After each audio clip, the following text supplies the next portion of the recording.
জিবরাইল আলাইহিস সালাম বলছেন ওই ব্যক্তির নাক কাটা যাক, অপমানিত হয়ে যাক, ওই ব্যক্তি যেন বরবাদ হয়ে যায়, ধ্বংস হয়ে যায়, ওই ব্যক্তি যেন লাঞ্ছিত হয়ে যায়। কোন ব্যক্তি? যেই ব্যক্তির কাছে ইয়া রাসূলুল্লাহ, ইয়া হাবিবাল্লাহ, ওগো আল্লাহর মায়ার নবী, আপনার নাম মোবারক নেওয়া হলো, অথচ আপনার নাম মোবারক শোনার পরেও, দুই কানে শোনার পরেও যারা আপনার উপরে দরুদ শরীফ পড়লো না, ওই ব্যক্তি যেন দুনিয়ার জমিনে ধ্বংস হয়ে যায়, বরবাদ হয়ে যায়। বলে নাউযুবিল্লাহ। আল্লাহ রাসূল বললেন আমিন, অর্থাৎ এই দোয়াটা আল্লাহ তুমি কবুল করে নাও। বলে সুবহানাল্লাহ। চাকরি বাকরি যাওয়ার সময় তাকে সর্বপ্রথম আগে 15 দিন অথবা 1 মাস অথবা 10 দিন ট্রেনিং করানো হয়। আমার প্রোডাক্ট এইভাবে তুমি বিক্রয় করবে, এই কাজগুলি করবে, যেইভাবে ট্রেনিং দেওয়া হয় ওইভাবে তার জীবনটা অর্থাৎ তার চাকরিটা ওইভাবেই অতিবাহিত করতে হয়। তাহলে ওই ব্যক্তি লাভবান হতে পারবে, তার পদোন্নতি হবে, তার প্রমোশন হবে। কথা বলেন ঠিক কিনা? আর ট্রেনিং যদি নেওয়ার পরে ওইভাবে যদি কাজ না করে তাহলে প্রমোশন হবে না, আরো ডিমোশন হয়ে যাবে। ঠিক তেমনি ভাবে আল্লাহ তাবারক ওয়া তাআলা আমাদেরকে একটি মাস রমজান দান করেছিলেন আপনাকে আমাকে ট্রেনিং দেওয়ার জন্য।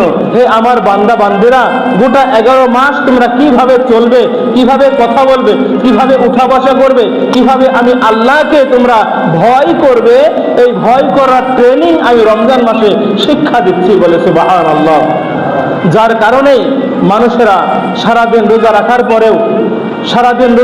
পরেও ঘরের কোণের ভিতরে ঢুকে ওই ব্যক্তি কোনো অবস্থাতেই এত তৃষ্ণা, এত সুন্দর সুন্দর খাবার থাকার পরেও ঘরের ভিতরে ঢুকে দরজা বন্ধ করে দেয়া কোনো ব্যক্তি, কোনো রোজাদার খাবার খায় না, কারণ জানে এই ঘরের মধ্যেও যদি আমি খাবার খাই আমার আল্লাহর চোখ ফাঁকি দেওয়া সম্ভব না। বলে সুবহানাল্লাহ। এইভাবেই তো আমরা রোজা রাখি না? আবার এমন কেউ আছে যে বাহিরে খাই না, ঘরে ঢুকে খিল আটকাই দিয়ে খাই, এমন কোন রোজাদার আছে? কেউ রোজাদার পাওয়া যাবে না।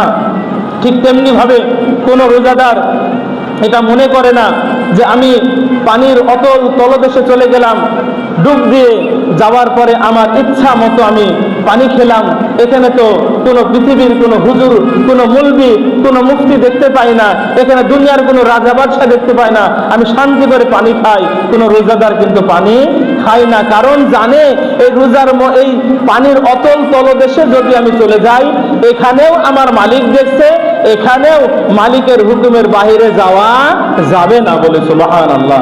এই শিক্ষা আমাদেরকে দিয়েছিল একটি রমজান। এখন রমজান চলে যাওয়ার পরেই যদি আমরা শিক্ষাগুলি ভুলে যাই, রমজান চলে যাওয়ার পরে যদি আবার আমাদের মাঝ থেকে যত খারাপই ছিল সমস্ত খারাপই যদি আবার ওইভাবে আগের মতোই যদি জাগ্রত হয়ে যায়, তাহলে রমজান আপনার আমার জন্য কামিয়াবি অর্জন করার কোনো মাধ্যম থাকবে না, কামিয়াবি আসবে না। এই রমজান আপনার আমার জন্য লানত হয়ে যাবে। কারণ রাসূল আরবি সাল্লাল্লাহু আলাইহি ওয়াসাল্লাম ইরশাদ করেন, রাসূল পাক আলাইহিস সালাতু ওয়াস সালাম যখনই প্রথম মিম্বারের উপরে পা মোবারক রাখলেন তখনই বললেন আমিন। দ্বিতীয় মিম্বারে পা রাখলেন, বললেন আমিন। তৃতীয় মিম্বারে পা রাখার সময়, পা মোবারক রাখার সময় বললেন আমিন। নামাজ শেষ হয়ে গেল, সাহাবায়ে কেরাম আরজ করলেন ইয়া রাসূলুল্লাহ, ইয়া হাবিবাল্লাহ, ওগো আল্লাহর বন্ধু, আমরা জানতে চাই, যদি একটু মেহেরবানি করে আমাদেরকে জানান, আমরা আবার উপকৃত হব। এই যাবৎ পর্যন্ত এতদিন পর্যন্ত দেখলাম আপনি মিম্বারে ওঠার সময় আমিন বলেন না, আজকে জোরে জোরে আমিন বললেন, কারণটা যদি বলে দেন। আল্লাহ রাসূল সাল্লাল্লাহু আলাইহি ওয়াসাল্লাম বললেন, ও আমার সাহাবারা, তোমরা শুনে রাখো, সমস্ত ফেরেশতাদের সরদার হযরত জিবরাইল আলাইহিস সালাতু ওয়াস সালাম তিনি আমার দরবারে এসে দোয়া করছেন, আল্লাহর দরবারে দোয়া করছেন। সমস্ত ফেরেশতাদের সরদার জিবরাইল আলাইহিস সালাতু ওয়াস সালাম কি দোয়া করছে? ইয়া রাসূলুল্লাহ, ইয়া হাবিবাল্লাহ, ওই ব্যক্তি ধ্বংস হয়ে যাক, ওই ব্যক্তি বরবাদ হয়ে যাক, ওই ব্যক্তি নিঃশেষ হয়ে যাক, ওই ব্যক্তির নাক কাটা যাক। আমরা বলি না, কারো ঘরে যদি ছেলে সন্তান পালিয়ে চলে যায় বা কোনো যদি আমরা অঘটন ঘটে ফেলি, তখন কি বলি যে আমার সমাজ থেকে আমার নাক কাটা গেছে। কথাই বলি না, মানে অপমানিত হলে এই কথাটা আমরা বলি যে নাক কাটা যাক, লাঞ্ছিত হয়েছি, অপমানিত হয়েছি, এইভাবে আমরা বিভিন্ন সময় বলি। ঠিক জিবরাইল আলাইহিস সালাম বলছেন ওই ব্যক্তির নাক কাটা যাক, অপমানিত হয়ে যাক, ওই ব্যক্তি যেন বরবাদ হয়ে যায়, ধ্বংস হয়ে যায়, ওই ব্যক্তি যেন লাঞ্ছিত হয়ে যায়। কোন ব্যক্তি? যেই ব্যক্তির কাছে ইয়া রাসূলুল্লাহ, ইয়া হাবিবাল্লাহ, ওগো আল্লাহর মায়ার নবী, আপনার নাম মোবারক নেওয়া হলো, অথচ আপনার নাম মোবারক শোনার পরেও, দুই কানে শোনার পরেও যারা আপনার উপরে দরুদ শরীফ পড়লো না, ওই ব্যক্তি যেন দুনিয়ার জমিনে ধ্বংস হয়ে যায়, বরবাদ হয়ে যায়। বলে নাউযুবিল্লাহ। আল্লাহ রাসূল বললেন আমিন, অর্থাৎ এই দোয়াটা আল্লাহ তুমি কবুল করে নাও, বলে সুবহানাল্লাহ। তাহলে দোয়া করছেন ফেরেশতাদের সর্দার, আর দোয়ায় আমিন বলছেন কে? সমস্ত নবীদের সর্দার, বলে সুবহানাল্লাহ। তাহলে এই দোয়া কি কবুল না হওয়ার কোনো সম্ভাবনা আছে? 100-র মধ্যে 100 গ্যারান্টি কবুল, অবশ্যই কবুলযোগ্য। কারণ আল্লাহ রসুল যেটাকে সমর্থন দিয়েছেন, যেটাকে হ্যাঁ বলেছেন, ওটাই শরীয়ত হয়ে গেছে, বলে সুবহানাল্লাহ। আল্লাহ রসুল যেটা না বলেছে এটা নিষেধ হয়ে গেছে, বলে সুবহানাল্লাহ। তাহলে আল্লাহ রসুলের কত প্রাধান্য দিয়েছে ইসলাম। আল্লাহ রাব্বুল আলামিন, আল্লাহ রসুল যেটাই বলেছেন আল্লাহ রাব্বুল আলামিন সেটাই করেছেন। আপনারা সকলে জানেন যে মসজিদে আমাদের যে কাবার দিকে মুখ করে নামাজ আদায় করি, এই কাবা কিবলা পরিবর্তনের যে একটি আয়াত নাজিল হয়েছিল, এই আয়াতটি নাজিল যদি আমরা দেখতে চাই, এই আয়াতের ভিতরে যদি আমরা আলোচনায় যাই, অনেক লম্বা আলোচনা, শুধু এতটুকুই আমরা আয়াত থেকে বুঝতে পারি আল্লাহ রাসূল সাল্লাল্লাহু আলাইহি সাল্লাম মনে মনে নিয়ত করেছিলেন, আমার কাবা যদি, আমার কিবলা যদি কাবা শরীফের দিকে হতো, বাইতুল মুকাদ্দাসের দিকে না হয়ে যদি আমার কাবা শরীফের দিকে হতো, তাহলে মনটা বড় ভালো লাগতো। এইভাবে মনের মধ্যে শুধু একটু কল্পনা করেছে, জল্পনা করেছে, মনে মনে চেয়েছে। আল্লাহ রাব্বুল আলামিন আর থাকতে পারলেন না। আল্লাহ রাব্বুল আলামিন সব জায়গায় স্থির, সব জায়গায় স্থির। আপনি আমি চাচ্ছি, আল্লাহ দিচ্ছে, দিচ্ছে না, আস্তে ধীরে ব্যবসা বাণিজ্যে আস্তে আস্তে উন্নতি হচ্ছে, কিন্তু এক জায়গায় আল্লাহ রাব্বুল আলামিন অস্থির হয়ে যায় তার নবীর ক্ষেত্রে। তার নবী যখনই সঙ্গে সঙ্গে দোয়া করেছেন, আল্লাহ আমার কিবলাটা এই দিকে করে দাও, আল্লাহ রাব্বুল আলামিন ইচ্ছা করলে বলতে পারতেন, হে হাবিব, যে জোহরের কি আসরের নামাজ আপনি পড়ছেন 4 রাকাত, 2 রাকাত তো হয়েছে, আর 2 রাকাত পড়েন, শেষ করেন, আপনি আসর থেকে অথবা মাগরিব থেকে আপনি কিবলার দিকে মুখ করে নামাজ পড়েন, বলে সুবহানাল্লাহ। আল্লাহ বলতে পারতেন যে 2 রাকাত যেহেতু হয়েই গিয়েছে আর 2 রাকাত পড়েন, কিন্তু আল্লাহ রাব্বুল আলামিন কত অস্থির দেখুন। তার হাবিব চেয়েছে, চাওয়া মাত্রই আল্লাহ রাব্বুল আলামিন সঙ্গে সঙ্গে নামাজের মধ্যে আয়াত নাযিল করে দিচ্ছেন, হে আমার হাবিব, আপনি এই মুহূর্তে আপনার যেই দিকে ইচ্ছা মুখ করতে ইচ্ছা হচ্ছে কাবা শরীফের দিকে আপনি মুখ করুন, বলে সুবহানাল্লাহ। অস্থির। তাহলে সেই হাবিব সাল্লাল্লাহু আলাইহি সাল্লাম দোয়া করেছেন, আর দোয়া কবুল করবে না, এটা অবিশ্বাস করা, এটা একটা পাগলেও বিশ্বাস করবে না। যাই হোক, সম্মানিত উপস্থিতি, অপর সিঁড়িতে যখন পা রাখছেন রাসূল পাক আলাইহিস সালাতু ওয়াস সালাম, তখন জিবরাইল আলাইহিস সালাম দোয়া করলেন, ইয়া রাসূলুল্লাহ, ইয়া হাবিবাল্লাহ, ওই ব্যক্তি ধ্বংস হয়ে যাক, ওই ব্যক্তি বরবাদ হয়ে যাক, ওই ব্যক্তির নাক কাটা যাক, সমাজে ওই ব্যক্তি লাঞ্ছিত হয়ে যাক। কোন ব্যক্তি?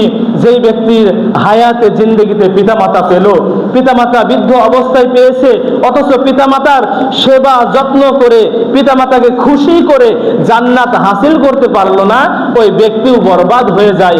আমি নবী বললাম আমিন, অর্থাৎ আল্লাহ তুমিও কবুল করে নাও, বলে সুবহানাল্লাহ।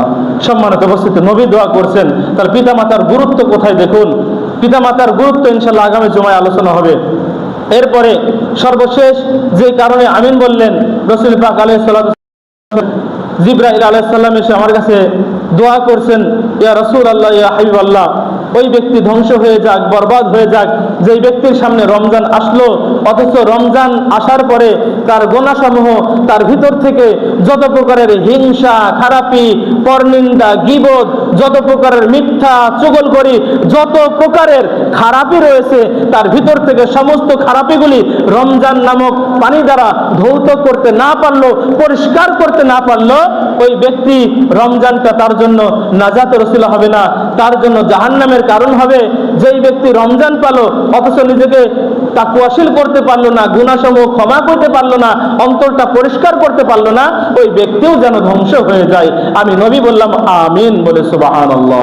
সম্মানিত উপস্থিতি, তাহলে এই যে রমজান আমাদের মাঝে ছিল, রমজান চলে গেছে, রমজান চলে যাওয়ার পরে যদি আমরা সেইভাবে আবার আগের মতোই জীবনযাপন শুরু করি, আবার নামাজ নাই, আবার জিকির ফিকির নাই, আবার দেখা হলে সালাম কালাম নেই, আবার দান সদকা নেই, মানুষের সঙ্গে উত্তম ব্যবহার করা নেই, আমরা মানুষের সেবা যত্ন করতাম সেটা নেই, এক কথায় রমজানও গেছে, আমাদের ইবাদত বন্দিগিও গেছে, এমন যদি না হয়। কারণ এমন যদি হয় তাহলে হাদিসের মধ্যে আসছে, যদি আল্লাহ রাব্বুল আলামিন কোনো বান্দা বান্দির আমল কবুল করে, কবুল করার লক্ষণ হচ্ছে একটাই, সেটা হচ্ছে ওই আমল করার তৌফিক তাকে আরো বাড়িয়ে দেন। পরবর্তীতে ওই বান্দা বান্দি ওই আমলগুলি আরো বেশি বেশি করে করবে, তাতে বুঝতে হবে তার ওই আমলগুলি কবুল হয়েছে বলে। সুবহানাল্লাহ। ঠিক তেমনি ভাবে আল্লাহ রাসূল সাল্লাল্লাহু আলাইহি সাল্লাম ইরশাদ করেন, মাহে রমজানের পরে 6টি রোজা রাখা এটা সুন্নাত রয়েছে।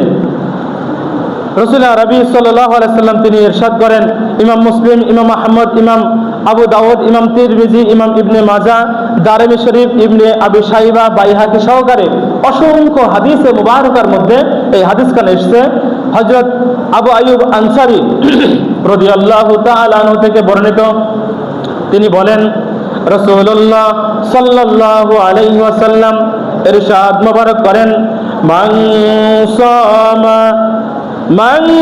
সামা রমাদানা সুম্মা তাবাহু সিত্তাম মিন শাওয়াল কানা কাসিয়ামিদ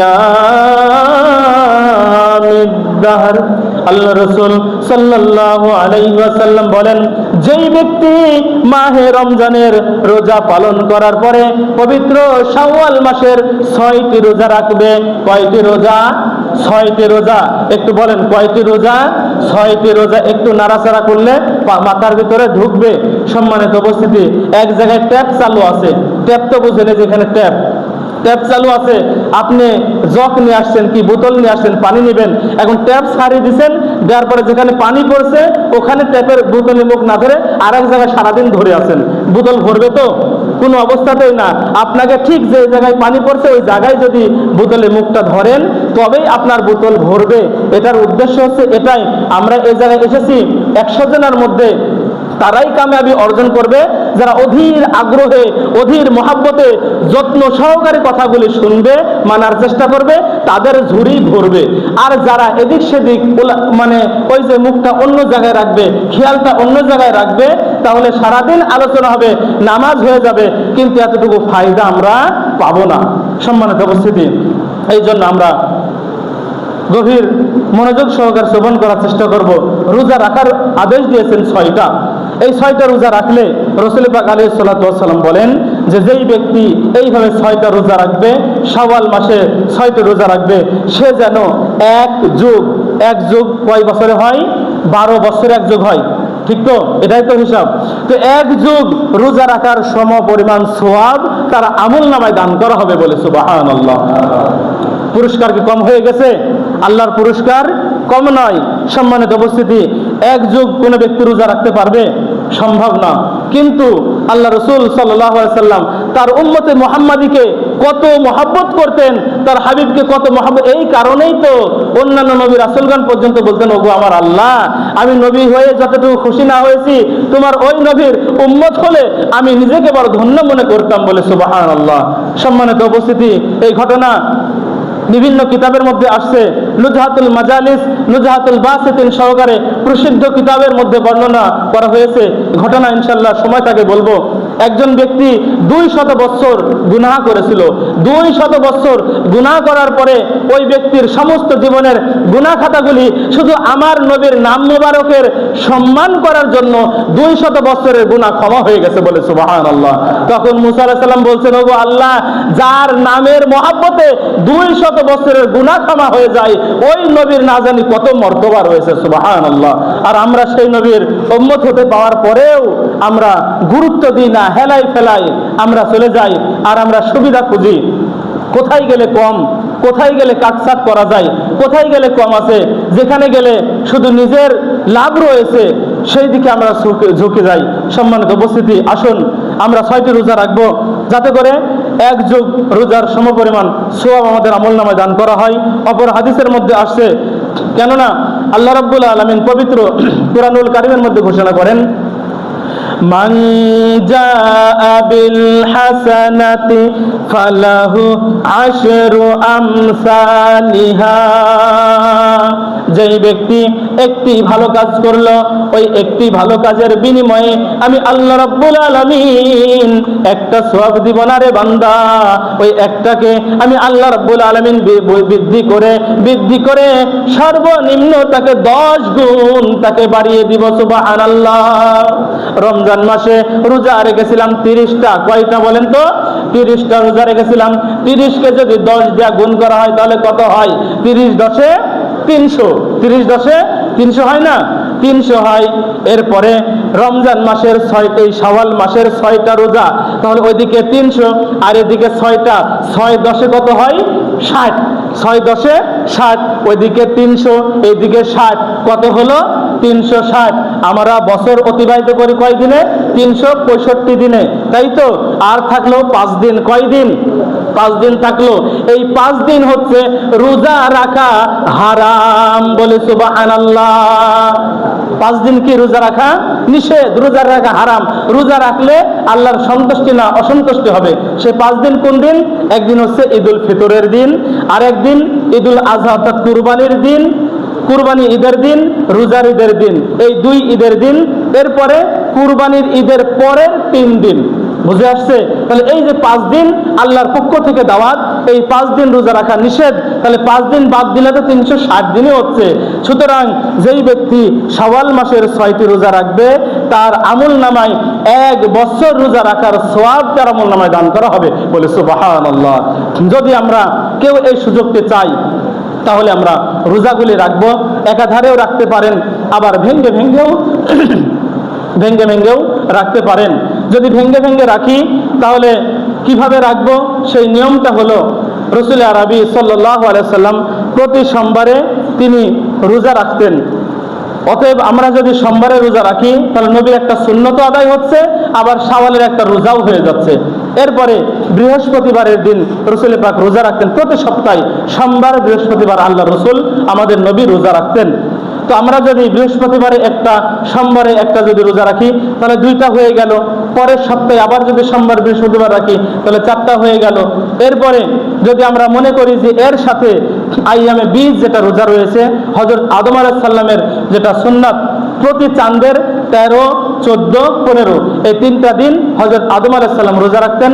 এই রোজাও আমাদের নবী রেখেছেন জন্য এটাও সুন্নাত। আমার নবী প্রতি চাঁদের 13, 14, 15 3 দিন রোজা রাখতেন। তো আমরা চাঁদ হিসাব করে 3টা রাখবো, এইদিকে বৃহস্পতি হিসাব করে 2টা রেখে দেবো। এইভাবে আমরা 5টা ভেঙে রাখার চেষ্টা করব। আজকে 1 সপ্তাহ আমাদের মাস থেকে বিদায় নিয়ে চলে গেছে। আল্লাহ তাবারক ওয়া তাআলা আমাদের সকলকে যেন এই শাওয়াল মাসের 6টি রোজা রাখার তৌফিক দান করেন। সকল বলি আল্লাহুম্মা আমিন। শুধুই তাই নয়, রাসূল আরবি সাল্লাল্লাহু আলাইহি সাল্লাম এই শাওয়াল মাসের 6 রোজার অনেক ফজিলত বরকত বর্ণনা করেন। তিনি বলেন, পবিত্র শাওয়াল মাসে একদিন রোজা রাখার আমার নিকট পূর্ণ 1 যুগ রোজা রাখার চাইতেও বেশি উত্তম, বলে সুবহানাল্লাহ। অর্থাৎ এই যে জুমার নামাজের পরে 4 রাকাত সুন্নাত আছে না, বাদাল জুমা যে 4 রাকাত রয়েছে, এই 4 রাকাতের ফজিলত অনেক বেশি। জোহরের 4 রাকাত ফরজের পরে 2 রাকাত সুন্নাত আছে না, এই 2 রাকাত সুন্নাতের ফজিলত অনেক বেশি। না পড়লে কিন্তু গুনাহগার হবেন। এই যে ফজিলত বেশি হলো কিসের জন্য? কারণ এর সম্পর্ক ফরজের সাথে। ঠিক আছে, ফরজের সাথে সম্পর্ক বিধায় ওই সুন্নতের মর্তবা বেশি হয়ে গেছে। ঠিক তেমনি ভাবে রমজানের সাথে যে মাসটি লেগে গেছে, এই শাওয়াল মাস রমজানের সাথে লাগার কারণে এই শাওয়াল মাসের রোজারও ফজিলত, মর্তবা এবং এই রোজার পাওয়ারও বেশি হয়ে গেছে, বলে সুবহানাল্লাহ। এই জন্য আমরা চেষ্টা করব যতটুকু সম্ভব আমরা রোজা রাখার জন্য, মানুষকে উৎসাহিত করব। যদি কেউ না রাখে তাহলে গুনাহ হবে না। যদি না রাখে গুনাহ হবে? গুনাহ হবে না। রাখতে পারলে যে ফজিলতগুলি বললাম আরও রয়েছে, অনেক ফজিলত রয়েছে, সময় সাপেক্ষে বলা যেতে পারছে না। ইনশাআল্লাহ আমরা সকলে রাখার চেষ্টা করব। আমাদের ঘরে যে সমস্ত মা বোনেরা রয়েছে তিনাদের কাছে আমরা বলবো যে রোজার এই ফজিলত আমরা শুনে আসছি। এবং আরেকটি হাদিসের মধ্যে আসছে যে রাসূল পাক আলাইহিস সাল্লাম ইরশাদ করেন যে ব্যক্তি রোজাদার উদাহরণ হলো যুদ্ধের ময়দান থেকে আবার ফিরে আসলো, এই রমজানের পরে শাওয়াল মাসে যারা 6টি রোজা রাখবে তাদের উদাহরণ হচ্ছে তেমনই যারা যুদ্ধের ময়দানে পালিয়ে গিয়েছিল আবার পুনরায় ফিরে আসলো, আসার পরে যত আল্লাহর সন্তুষ্টি করবে, সন্তুষ্টি অর্জন করবে, ওই ব্যক্তি যেন তদ্রূপ আল্লাহ সন্তুষ্টি অর্জন করলো যারা শাওয়াল মাসে 6টি রোজা রাখলো। আরও অনেক ফজিলত রয়েছে। আল্লাহ রাব্বুল আলামিন আমাদের সকলকে যেন এই ফজিলতগুলি মেনে ফজিলত পাওয়ার আশায় আমাদের সকলকে যেন এই শাওয়াল মাসের 6টি রোজা রাখার সুযোগ তৌফিক দান করেন। সকলে